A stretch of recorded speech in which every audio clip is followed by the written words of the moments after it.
नांदूर शिंगोटे येथे नागरी सुविधा अंतर्गत उदयभाऊ सांगळे यांच्या प्रयत्नातून श्री रेणुका माता मंदिर परिसर चौक शिवशोभीकरण कामाचा भूमिपूजन कार्यक्रम संपन्न। त्याचप्रमाणे मुंगसे व पसे वस्ती 24 तास विद्युत पुरवठा करण्याकामी रोहित्र कार्यान्वित। नांदूर शिंगोटे येथील रेणुका माता मंदिर परिसरात चौक शिवशोभीकरण अंतर्गत भूमिपूजन आज सकाळी झाला। रेणुका माता सभागृहात संपन्न झाला। यावेळी कार्यक्रमाचे अध्यक्ष ज्येष्ठ नागरिक पीडी सानप पिटार, ज्येष्ठ आनंदराव शेळके, भाऊराव पाटील शेळके, शंकरराव शेळके, डॉक्टर सांगळे, संजय आव्हाड, अरुण शेळके, प्रशांत सानप, हरिभाऊ शेळके, युवा नेते दीपक बरके, ग्रामपंचायत सदस्य योगेश शेळके, सुदाम आव्हाड, तुकाराम मेंगाळ, दामो अण्णा गर्जे, योगेश सानप, एकनाथ शेळके, मनोहर पाटील, दिनकर वाघचौरे, शिवनाथ शेळके, दत्ताराम शेळके आदींसह ग्रामस्थ उपस्थित होते। या कार्यक्रम प्रसंगी उदयभाऊ सांगळे यांनी श्रीफळ वाढून भूमिपूजन संपन्न केले। यावेळी त्यांच्या समोर संपूर्ण नांदूर शिंगोटे ग्रामस्थ हजर होते। गेल्या अनेक दिवसापासून नांदूर शिंगोटे भागामध्ये उदयभाऊ सांगळे यांनी लक्ष घातल्यामुळे गणती न करणे इतके कामे त्यांनी आज करून दाखवले असून त्यांच्या कामाची पावती तरुण वर्ग हा उदयभाऊ सांगळे यांच्या समवेत सामील होत असून उदयभाऊ सांगळे यांनी कुठल्याही प्रकारची सत्ता नसताना मोठमोठी कामे मंजूर करून आणण्याची एक वेगळी जादू केली आहे। या कार्यक्रम प्रसंगी उदयभाऊ सांगळे यांनी आपल्या विकास कामांना कशा प्रकारे खेळ घातली जाते त्याचे सविस्तर वर्णन यावेळी नांदूर शिंगोटे ग्रामस्थांसमोर केले। मात्र सामाजिक कामे करणे ही आपली एक आवड आहे व ती करण्यासाठी आपण रात्रंदिवस मेहनत करत असतो। मात्र आपण केलेल्या कामाची दुसरेच कोणीतरी आम्ही केली असे सांगताना दिसत आहे। मात्र जनतेला माहीत आहे आपण केलेली कामे ही जनतेसमोर व जनतेच्या समक्ष आहे, तेव्हा जनता ही माझ्यासोबत आहे। आजपर्यंत मी कुठल्याही प्रकारची अपेक्षा न करता कामे केली आहे ही जनता सांगेल। यावेळी या कार्यक्रमाच्या प्रसंगी उदयभाऊ सांगळे यांनी आपले मनोगत व्यक्त केले।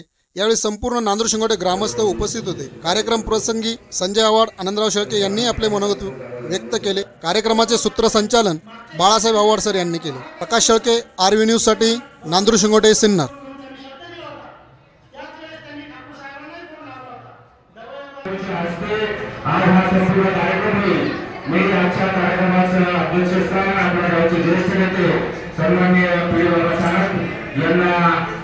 स्वीकारण्याची विनंती करतो।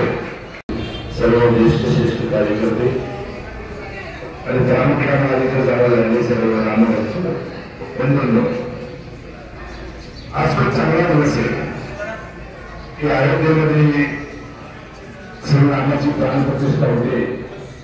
आपल्या गावामध्ये मोठा कार्यक्रम आहे आणि मला असं वाटतं जवळजवळ संपूर्ण आज खूप चांगला दिवस आहे की अयोध्येमध्ये श्री रामाची प्राणप्रतिष्ठा होते।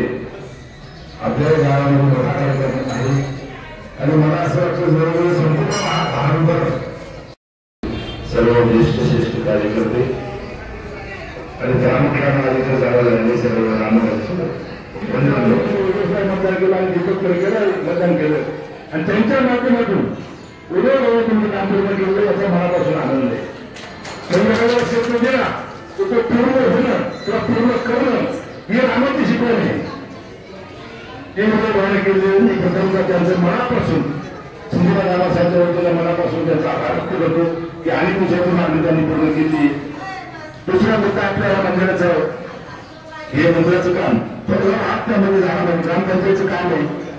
पंचायतीचं काय करतो उदयभाऊ तिने निधी आहे, 10 लाख निधी आहे।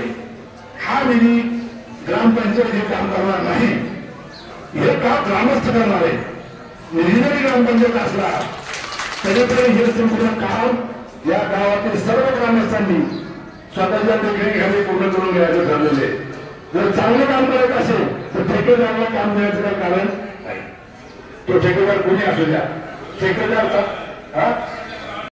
उदयभाऊ सांगळे यांनी मागच्या इलेक्शन झाली 12 दिवस आधी पावसाने दिलेलं एमएससीबी आणि संघटनेने तेव्हा दिलं। त्याच्यानंतर सतत 7 वेळा लेखी पत्रव्यवहार करू नये आजपर्यंत आम्हाला अंधारात ठेवण्यात आलं आणि आता गावात दोन बोर्ड लागले श्रेय घ्यायचं ठीक तुम्ही केला असं आम्हाला मान्य पुढच्या आहे ना, पण तुम्ही एवढे काय तत्पर आहात की आम्हाला 13 वर्ष लागल्या कशा मागायला त्याबद्दल तुमचा धन्यवाद करतो।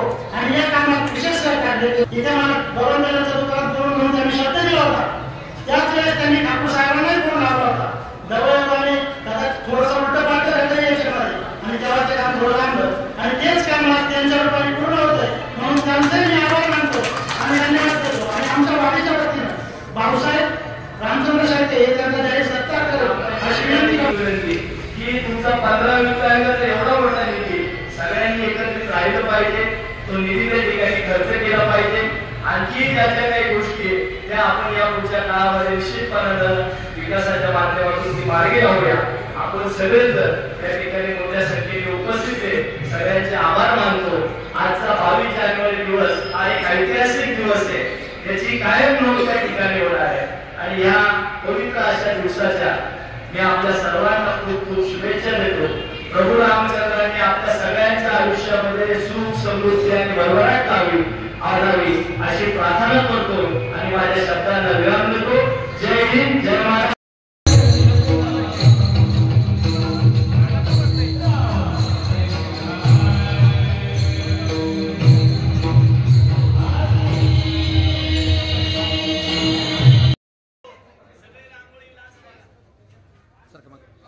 चला बाजूला, लेडीज 1 मिनिट बाजूला.